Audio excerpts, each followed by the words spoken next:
Bob Cafaro here for another one of my cooking and eating healthy while you are traveling.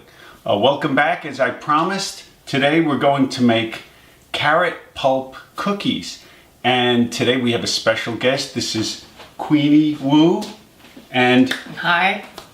Queenie seeks to know the knowledge I know when it comes to the cello, and I seek to know all the knowledge Queenie possesses when it comes to cooking. Queenie has made some amazing foods, and it's actually Queenie taught me how to make these carrot pulp cookies. So let's talk, Queenie, about your background. Where did you learn to cook? Well, it's a long story. Actually, I don't know how to cook when I stay in Taiwan because I don't need to cook. But when I go abroad, I used to live in Europe, so I had to learn to cook. Okay. Yeah, so it's a learning process, and I'm still learning. Okay, and Queen, I know you're very seriously into organic food, just as I am. Yeah. Can you tell us how you got into organic food? Yeah, I learned about organic food when like 22 or 22 years ago, I think. Yeah, and at that time I was introduced by my friend Whole Food Mart in Philadelphia. Okay. And by that time in New Jersey area we don't have Whole Food. And every time I had to drive to Philadelphia to get those organic food. And when I get really serious is when I was pregnant. And I knew I had to give my kids the real good food, the real food, I mean. Yeah, so that's when I get really serious, and I insist on that. Yeah. Very good. I like the way you think. Okay, so let's talk about what we're going to make right now. These are the carrot pulp cookies. And just to give you an example, people make carrot juice. This is the juicer I have. Very good. It's a Champion juicer. Excellent unit. And as you can see, here's a bowl of carrot pulp. Once carrot juice is made, I did this just as an example. Most people just either discard or compost the carrot pulp. There's a better answer. You can make delicious and nutritious cookies out of these. The other ingredients besides carrot pulp, you can see this is where the carrot pulp comes from. We're looking at probably about 6 pounds of organic carrots here. The other things that we're looking at, we have a pineapple. So we're going to cut up the pineapple. And then the other ingredients that will go into these cookies are sunflower seeds. Okay, they're raw, organic, unsalted, of course. As you can see here, we have raw, organic almonds. And then in this jar, we have raw, organic flax seeds as well. And flax seeds are incredibly good. And for me, when I was in my recovery from my debilitating MS attack, I actually took flaxseed oil every day as a supplement. And you know, I always believe if you can get it directly from the source, it's even more beneficial. And also we have organic chia seeds. And again, these seeds are all very, very good, very pure food. And then for a spice, we use cinnamon powder, okay? So let's get started. Queenie, I think you're going to cut up the pineapple. Yeah. You felt it was better for you to do it. Do you want to say a word or two? You're rather a good speaker than me. Okay, Let's move these. I also want to talk about how I got the ideas of making the cookie here, because when I have dehydrated for a long time, and I use it to dehydrate the seasonal fruits and vegetables to preserve them, and like I think a lot of people, they had experience how to dehydrate fruit. So dehydrate banana, pineapple, apples, and those fruit, they are really good, but they also high in sugar. So when I dehydrate those fruits, I end up eating too much. So I think, okay, no, that's not the way to do it. So this cookie actually comes a long way. I put a lot of thinking into it. So if I want to dehydrate fruit, and how am I going to transfer them to a healthier way and more like a whole food idea. Okay, so if I may interrupt one moment, if you notice, I do not throw away food scraps. And I think part of healthy living is environmentally friendly living. I think they go together hand in hand. And if you look at what we're doing now, you notice Queenie is very careful about wasting as little as possible when peeling the pineapple here and cutting it. So you can notice that all my food goes into a compost stainless can here, and then I take it out to the back where I have a compost bin.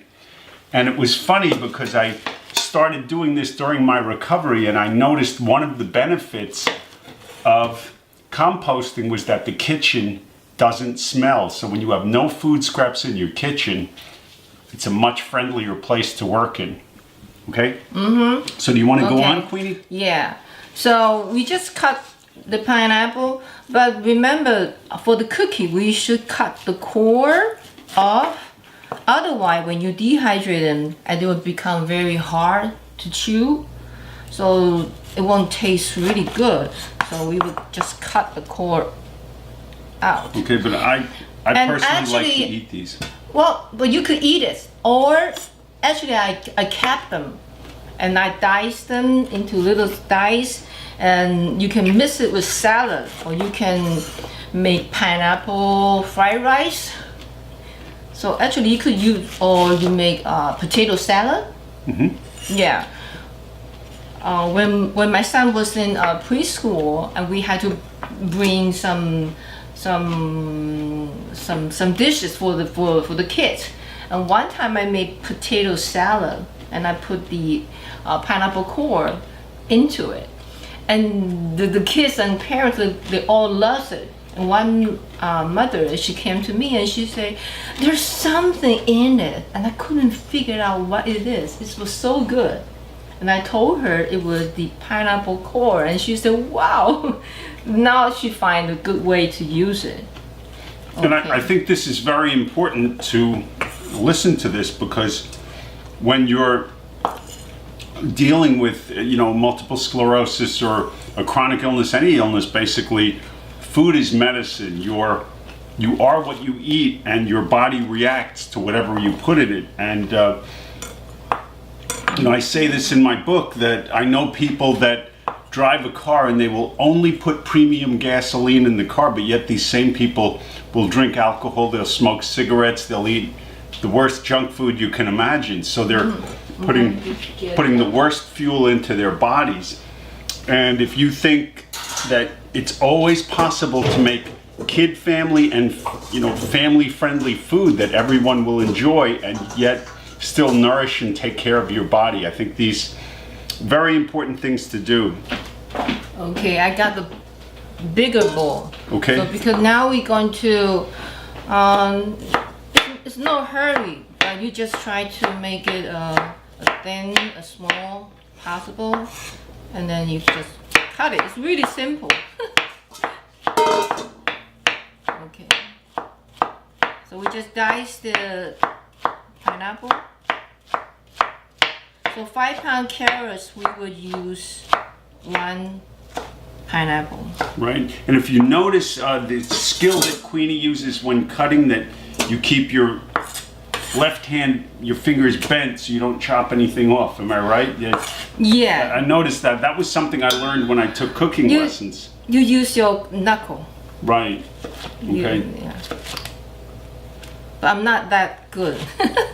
I knew some people, they could dice anything with eyes closed. Okay. So maybe you want to do the carrot juice? Okay, I'll do the carrot juice now. So all the pineapple is cut up, Queenie. Thank you so much. Let's move on to the next step here. Now we're going to make 2 things, carrot juice and carrot pulp for the cookies. So let's start with this. We turn the juicer on, and then we start. And notice we use the plunger here, not your fingers, okay? Here we go.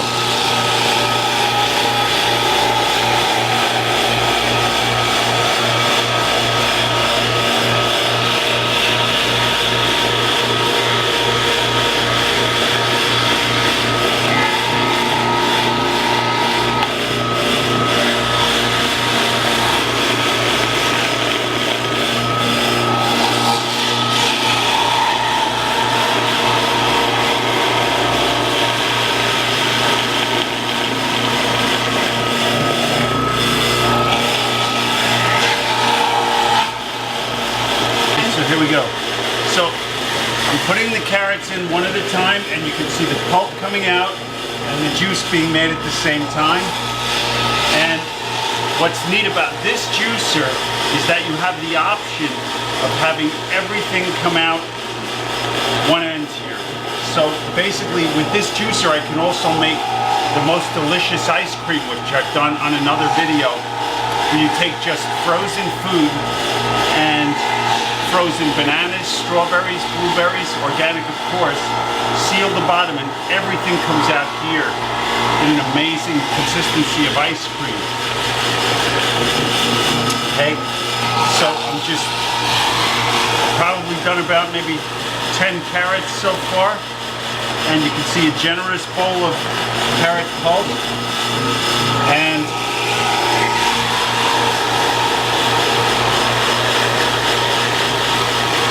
a nice little bowl of carrot juice down there. And of course, when I'm done, I'll be putting the juice into ball jars and probably freezing some of it.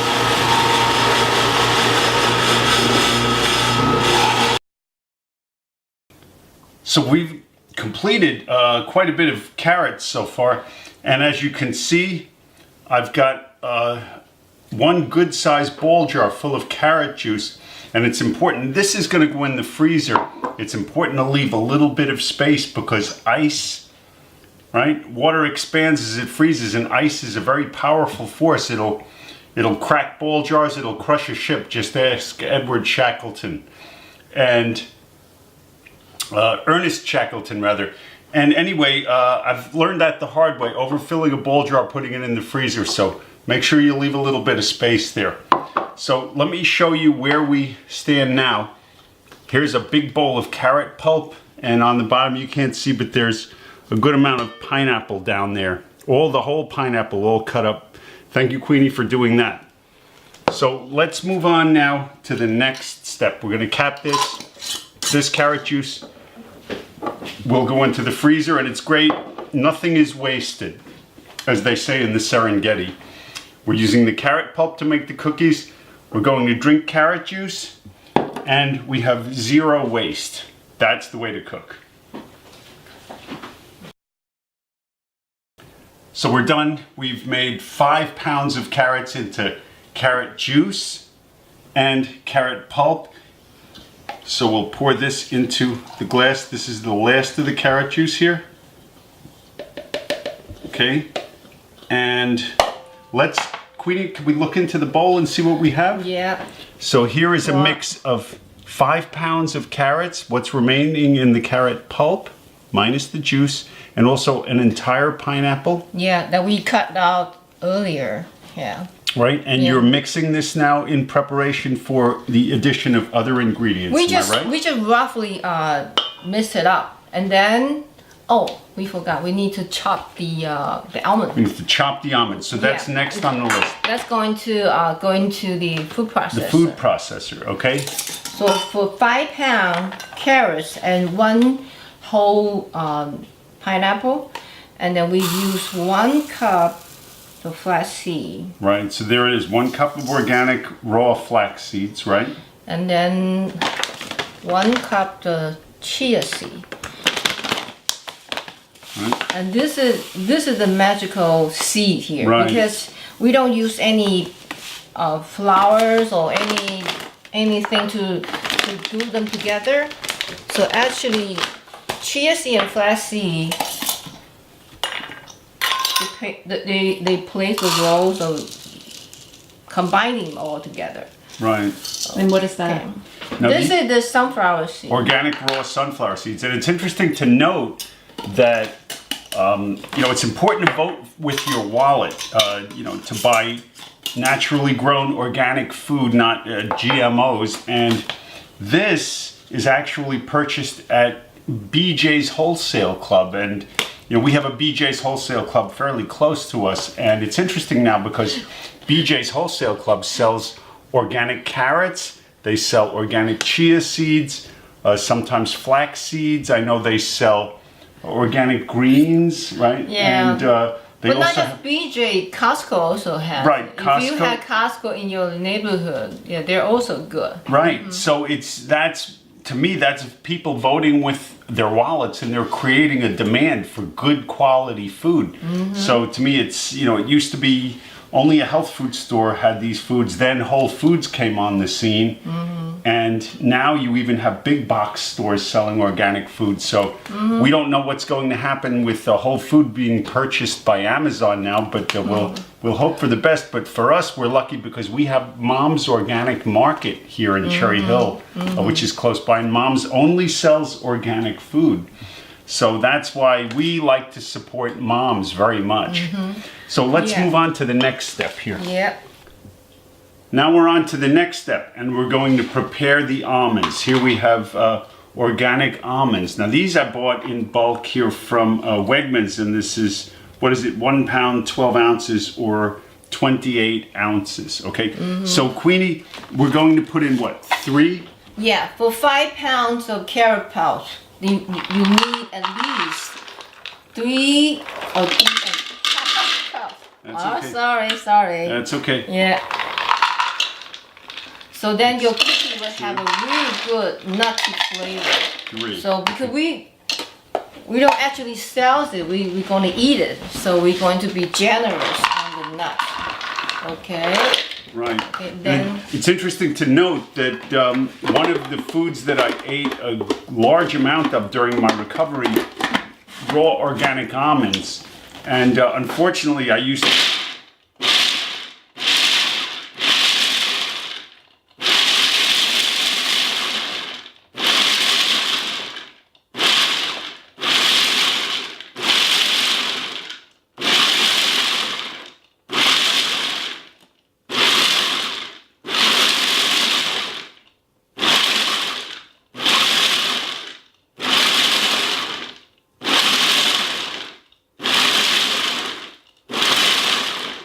okay, that should be good enough. Good. Because we don't want to chop it into too fine pieces. Right, so if you could explain, you have it on the lowest setting and then you use the Oh, you pulse. use the lower? I thought you set it on high. I did not. Okay. Usually I set it on high, and then I just pulse, because we want to control the condensity of it. We don't want it to be too fine, because we want to cook it when we bite into the nuts, and Right. it still have the taste, the texture. Okay. So even if you leave out like a few of them wasn't fully chopped, it's okay. Yeah, it should be fine. So that'll be good, right? And, Yeah. if I may just, on another note here, I ate a lot of almonds because almonds are very nutritious and good for rebuilding the body. I ate a lot of raw organic almonds during my recovery, and unfortunately I used to eat them by the handful, and I ended up cracking molars, and now I'm the king because I have 3 crowns. So they say it's a smart person that learns from their mistakes, but it's a brilliant person that learns from the mistakes of others. So you will be a brilliant person and learn from my mistakes. Don't eat raw almonds by the handful. Chew them very slowly, one at a time. Okay. So here we go, 3 heaping cups of almonds now. Yeah. Okay. So, oh yeah, we're going to put in the cinnamon powder. So I don't have a smaller measuring cup. So I would just kind of like, well, you don't put in too much of the cinnamon powder, because then it would be too strong. Okay, that should be. I would say it would be like half teaspoon. Half a teaspoon of cinnamon powder. Yeah. Right. And then now. And this is my filtered reverse osmosis water. Yeah, we just pour in the water. Okay, and there's 1 liter in that bottle. So how much would you need? Would you need more? Now we start to stir it, because we had the carrot pulps, and now we are getting back the carrots, the waters. So now we have to mix it completely. Oh, you should be here. It's now already I'm good. Filling this bottle. Yeah. Okay, and then how much water would you use? You have to dig out to the bottom of the bowl, And then if it's dry, then that means you need more water. Okay, because everything we put in here except pineapple, they need water. Right, so here's the 2nd liter of water now.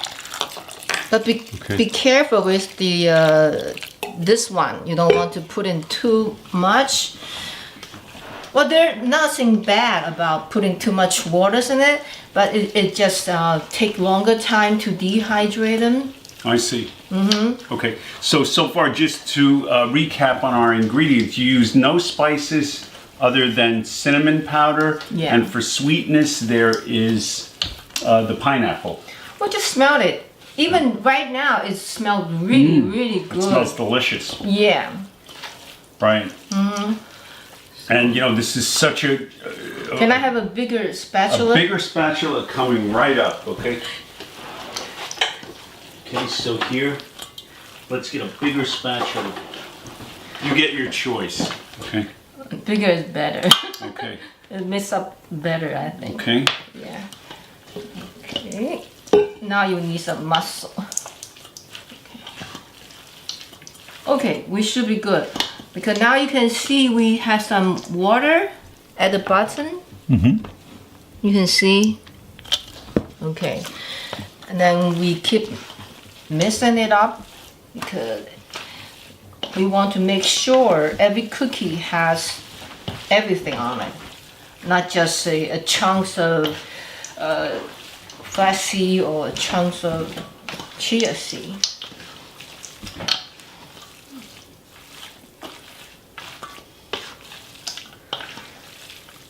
Okay, we may need a little bit more water. A little more water, okay? Yeah. So I'm gonna go slow, you tell me when, okay?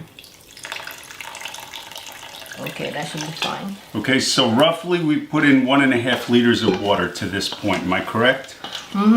Okay. Because And- the chia seed, when you put waters in it, and they will become like what's the word? Gelatinous. Gelatinous. Gelatinous. And you Yeah. can see if you look at the consistency of this, it's something like a paste almost. It's kind of like a mud or a paste, right? And that will enable us to make cookies on the cookie sheets and then insert Yeah. them into the dehydrator. Yeah.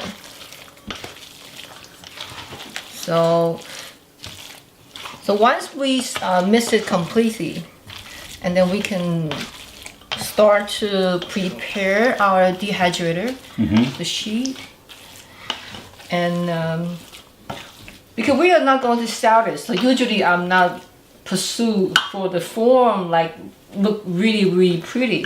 Right. But if you want, you could put them. You could use the cookie mold Right. and then press them into the cookie mold, and you can make like really good looking cookie. Yeah. Yeah. Okay, and it's interesting because last week I was at the Walls Protocol Seminar 2017 for 3 days where I was basically engaged as a speaker and as a cellist. I was probably the only person that's ever done that, play the cello at the Walls Protocol Seminar. But what we did was we laid out a big table with all of the dehydrated food that we eat, and we had some of the pineapple apple cookies, which we're going to make tomorrow. But we didn't put out any of the carrot pulp cookies, and it's very interesting to note that Dr.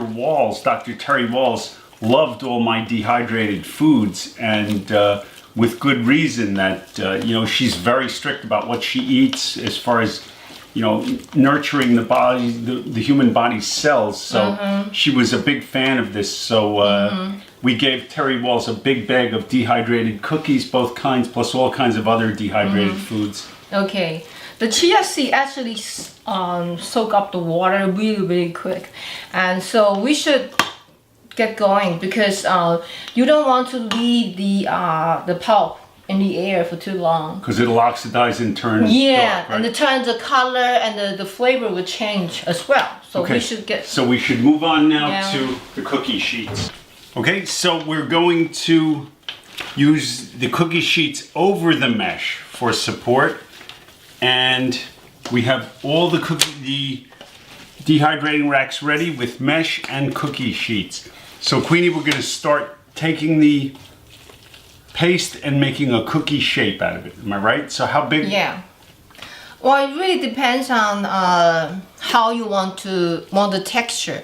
So if you want it really, really crispy, then it should be thin. Or if you don't have like many dehydrated, you only have one dehydrated at home, and you can make it thicker. Excuse me, I have 3.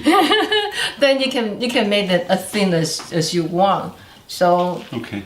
so you just continue repeating the process. Right, so we're going to fill all the trays with cookies now, right? And how many per tray will you do? If this size, then we can only make 4. 4 per tray, okay? Yeah. So even we did a good job by mixing it, but it's still going to be like a little bit fruit or a little bit nuts. So when you are getting the paste out, so you can kind of like adding a little bit. Well, this is really simple. Okay, so we'll come back. We're going to load all 9 trays with cookies, okay? So there are many options when you do make these cookies. You can make 4 big ones on one tray, such as Queenie did, or here you can select to go with a smaller shape, which I've chosen to do. And also for those that want to make kid-friendly food, you can also make the cookies into various shapes and designs. You know, kids love shapes. So whatever you're making, always, you know, try to aesthetically please the eye of a child. And I think that's a good way to, you know, basically instill good eating habits in children, to make foods that look good in presentation, not just tasty. Yeah, that's right. Okay, sorry. But for the dehydrated, you not only use these the sheet. If you have the cooking sheet or the cooking mold, and you could put them in the dehydrator. So it's no problem that you could make beautiful shapes of cookies, look like regular cookie. So when you give the child the cookie, they're not going to say, oh, this look awful, this not cookie. They won't suspicious about this. Okay. So here now I've made 9 cookies on this tray, ready to go in, as opposed to just 4. Okay. Reminds me of that one with Yogi Berra when he ordered a pizza and the guy says, do you want this cut into 6 or 8 slices? And he said, I'm really hungry, you better cut it into 8 slices. So here, I'm really hungry, I made 9 instead of 4. Yeah, I can make a smaller one. Okay, we'll leave these there and I'll get busy, make some more here. So we're finished with the carrot pulp cookies. So here you can see 9 cookies on this tray made out of the paste with all the ingredients. And this is the last tray going into the dehydrator now. And we will close the cover on this. And then Queenie, we will set the dehydrator at what temperature? 360. 160. So we set it at 160 and we would leave it in for what period of time? I would say at least 12 hours. 12 hours. 16 hours. 16 hours. Yeah, and then but you still have to check. Right. When you can open it, and then you could use a spatula and try to scoop it up and see it is still because outside it's really easy to dry, but inside probably it's not dry yet. Okay. So you have to check it. So usually I would say at least 16 to. Right. So we'll turn this on, and again, people ask what kind of dehydrator I like. I have 2 Excalibur 9-tray dehydrators. You can see this here by Excalibur. And then I have one 10-tray by Cabela's. I like these much better. I think the Excalibur's it's a better unit. Very simple design. It's a heating element with a fan and a thermostat. And we'll crank this up to about 160 degrees right now, and plugging it in would definitely help. So let's get this plugged in. There we are. And we turn it up to about above 155. We're at 155 is the max. So we settle at 155, right? So we're at the max here, and we're gonna let this, we'll come back in about 12 to 16 hours and see how this went. Queenie, thank you so much. This was great. You're welcome. Okay. Good morning, and welcome to the final product, the Carrot Pulp cookie. After all the work, and they've been on the dehydrator for 15 hours now. Let's see how they look. There we go, look at that. All dehydrated, ready to go, and ready to travel with me on the road for a healthy snack. So thank you for joining me. Tomorrow, please join me as I have the finished product of the pineapple apple cookies as well. Please remember to like, subscribe, and share. Thank you.